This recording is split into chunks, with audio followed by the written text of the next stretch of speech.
Greetings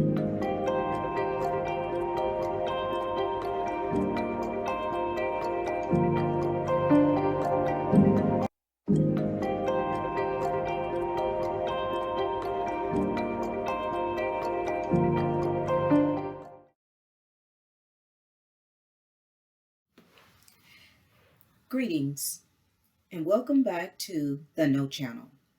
This is Bernadette Johnson, also known as Keziah or Kizzy.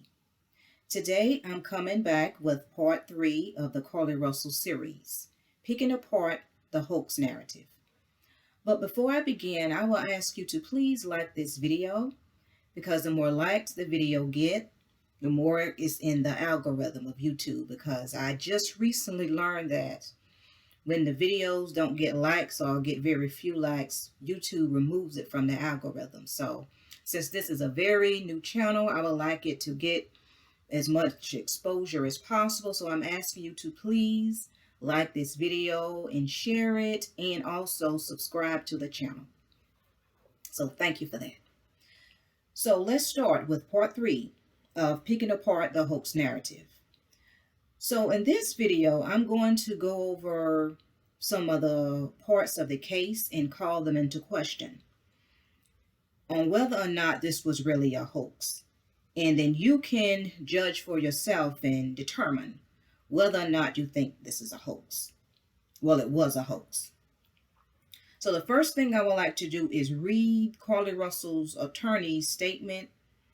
By the attorney is named Emory Anthony. So this is when it was said that Carlee Russell admitted to making up the story. So this is the statement that Carlee Russell's attorney said that Carlee made. So we're just going to read it. This is from the CNN website. So here goes. A statement from Russell's attorney, Emory Anthony, reads as follows. There was no kidnapping on Thursday, July 13th, 2023. My client did not see a baby on the side of the road.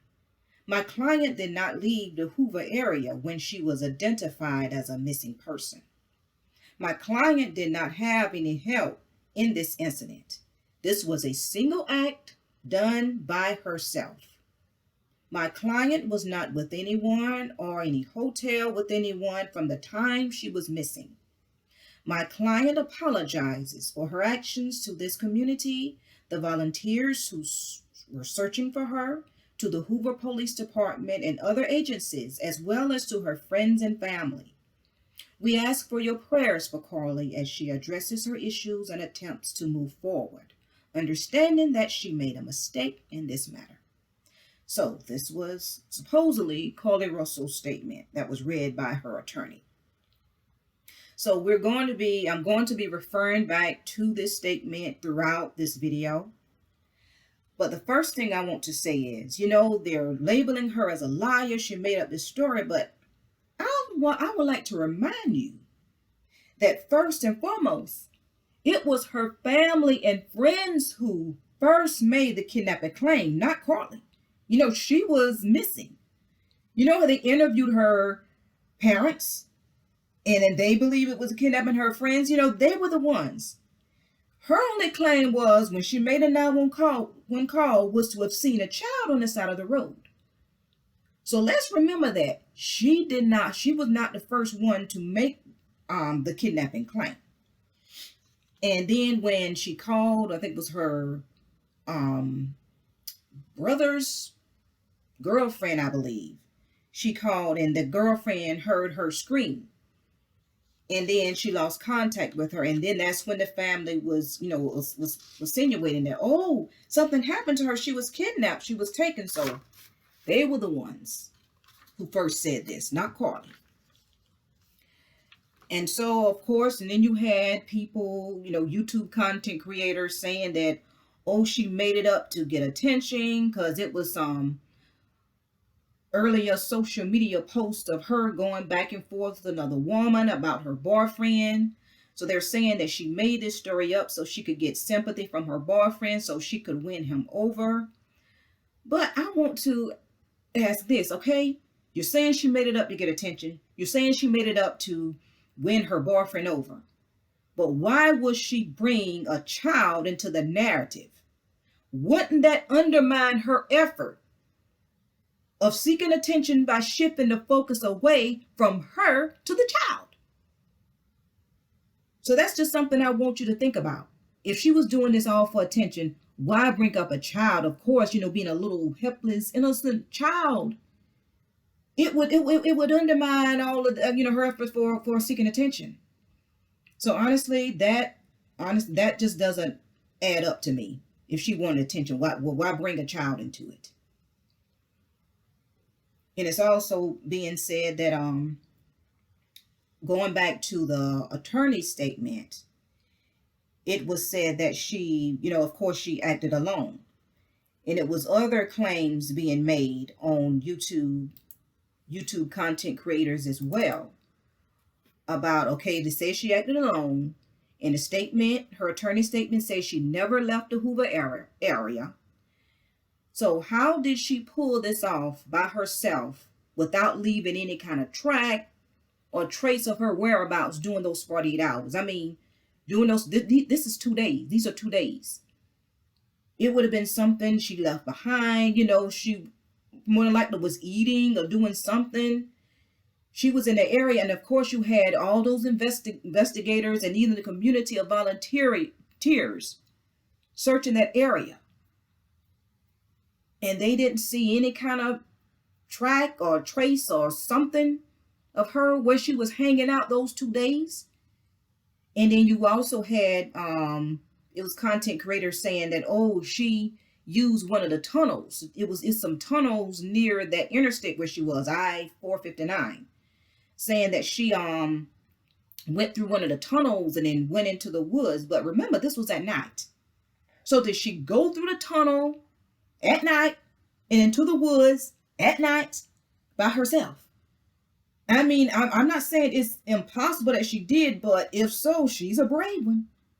Because I mean, if you look at pictures of Carlee Russell, she comes across as a girly girl. She doesn't come across as the outdoorsy hiking type. So I'm not saying that she couldn't have done it. She definitely could have, but as I said before, she would have been a brave one to go through the tunnels at night. And then also it was a second claim made that this hotel claim that she was at the Red Roof Inn, when she went missing. But then again, the attorney, according to attorney statement, says she was not in a hotel. She was not, she was by herself. So if she did check into a hotel, she was wearing a disguise and used someone else's identity, or someone checked in for her. And if that was the case, then she didn't act alone. So this hotel claim, I mean, honestly, it doesn't hold much water either. So the thing is, this is the $1 million question. Why haven't the authorities stated where she actually was during the 49 hours she went missing? If she made up the kidnapping story, then where was she during these 48 hours? And to this day, we still don't know. At least it's not being revealed where she was during this time. I mean, if she confessed to lying, she came clean, why not also come clean about where she was during those 48 hours? Why is that still a great mystery of where she was? And I'm just showing you the parts of articles that is still saying that now notice the date on this one. It's the date that she was charged. The date that she supposedly, was charged for lying about being kidnapped. And even this date, which is, as you can see it, July 28th, they said they still do not know where Carlee Russell was during the 49 hours of the search. And then here's this second one here. Now this is a very recent article. As you can see, the date is August 16th. So this was very, very recent. And I'm just going to read, it's just a little short article. I'll just read it. It says, Carlee Russell is scheduled to make her first appearance in court this October. The 25-year-old is facing 2 misdemeanor charges for lying to police about being kidnapped and seeing a child along the side of Interstate 459 in Hoover. Warrants for Carlee Russell's arrest were put out last month, shortly before she turned herself into the Hoover City Jail on Friday, July 28th. She was released the same day. Carlee Russell is scheduled to appear before the judge on October 11th in Hoover Municipal Court. She faces charges of false reporting to law enforcement authorities and falsely reporting an incident. Each charge is a Class A misdemeanor and carries up to a year in jail. Officials said they are looking into additional charges, and they still do not know where Carlee Russell was during the 49 hours of the search. So once again, they still don't know. And this is about 3 weeks after the date she was charged, and they still don't know. So this is still a developing story and will be updated as information becomes available. So I'll continue to watch the story and just see if more information will be revealed about this case. So, but here's another question that I have, burning question that I have. Now, I don't know if anyone else have noticed this, but I have. Why haven't we heard from Carlee herself? Have you noticed we've only heard from Carlee through the investigators, police reports, the police chief, her parents, and her attorney? Now, from what I see, maybe I missed something.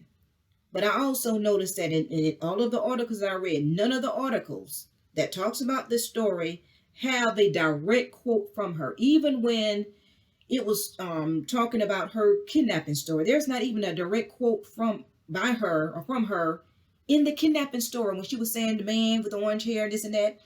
I don't recall reading any direct quote from her, even in those stories. So I find that strange too, because a lot of stories where a person is giving their account, they'll throw in a direct quote from that person, their actual words. And something else too I find strange. Why did her parents go silent after the interviews? I believe they were interviewed twice. Why all of a sudden they went silent? I mean, there's nothing saying that they're, apologizing for Carlee lying. Nothing.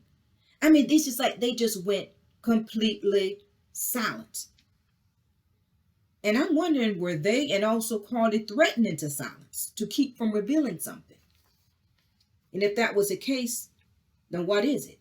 Now, I'm going to refer back to the part one and two that I did. So if you haven't watched part 1 and 2, I would encourage you to watch those parts. So what I'm saying now would sort of make sense.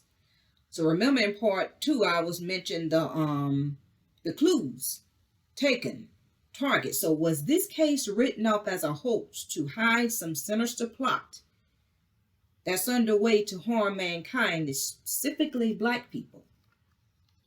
So is there something that's going on and they want to keep hidden? And I just want to say that this hoax narrative does not make sense.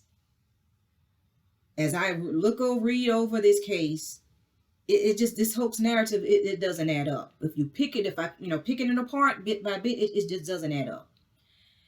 And then one thing too, and I get a little emotional about this, because it looks like the Black community was so quick to write her off as a liar. And I noticed that I expect that with the mainstream media, but with my community, my Black community, I just expect a little better. And I noticed that they don't give a Black woman much grace. I mean, they'll believe her initially, but at least little thing about her story that appears off, they're so quick to write her off as a liar. I mean, all these YouTube content creators who just blasted her, calling her this, calling her that, and just writing her off as a liar. And I understand that that's how the mainstream media portrayed it. But sometimes we need to question things and not be so quick to swallow the narrative. So in that case, in this instance, I was a little bit disappointed with the way the Black community treated Carlee Russell. And she's not the only one. So, because if you think that this is just a case where some silly, flighty young woman lied to get attention, you obviously don't have your thinking cap on. There is much more to this story.